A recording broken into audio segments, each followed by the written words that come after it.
Some leaked benchmarks show us a very powerful iPhone success. We get leaked photos of the LG Nexus and renders of the Huawei Nexus, and Google makes the name Android M official. I'm Jaime Rivera, and I wonder how much we should care about an Android holding a marshmallow. This is Pocketnow Daily.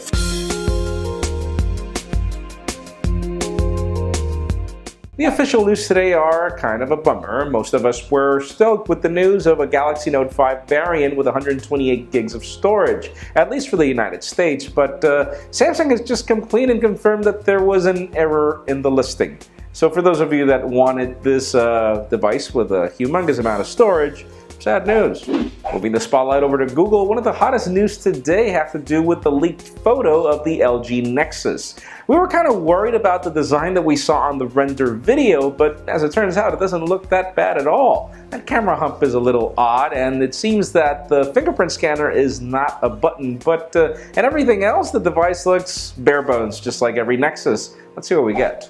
And speaking of Nexus devices, just like we had that leaked video of the LG Nexus, we now have that same leaked video of the Huawei Nexus in renders. And well, in everything that pertains to the front of the device, it seems that both devices are identical. The same speaker grills, obviously a different size, but yeah, it could seem like if both devices were cut from the same mold. But then when it comes to the back, we do notice some differences. Obviously, these are two devices that we are waiting for, and hopefully we get news soon. Now let's talk about Apple. There seem to be some leaked benchmarks from Geekbench of the iPhone 6s, or at least the prototype, and as it turns out, it seems that we do have 2 gigs of RAM and a tri-core processor that renders some very interesting performance, particularly because the results, according to Geekbench, are superior than the Galaxy S6 when it comes to single-core performance, but then when it comes to multi-core, the Galaxy S6 wins. But then when compared to other devices running a Snapdragon 810 processor,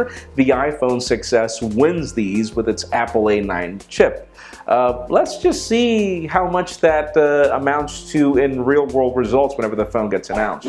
And finally, for the news that a lot of us have been waiting for, if you wanted to know what Android M stood for, Google pretty much solved that riddle today. They have just brought out their new statue for Android-marshmallow. It is an Android holding a marshmallow. And even more interesting, even though we thought this was Android 5.2, as it turns out, Google has pretty much published the SDK for Android 6.0. So yeah, this is version 6.0, but anyways, it leads me to the question of today. What do you think about the name Android Marshmallow? Was this what you expected, or did you think something else? And if you did, which one? Because in my case, I prefer Android M, but leave us a comment down below. What is your case? What did you predict? Friends, as always, you know the drill. If you want to get the news earlier before this video is filmed, make sure you follow us on Pocketnow.com and subscribe to our YouTube channel as well. And follow me on Twitter, Jaime_Rivera, or on Instagram at Jaime Rivera. Please give this video a thumbs up if you like what you saw. I am Jaime Rivera. Thank you very much for watching. We'll see you tomorrow.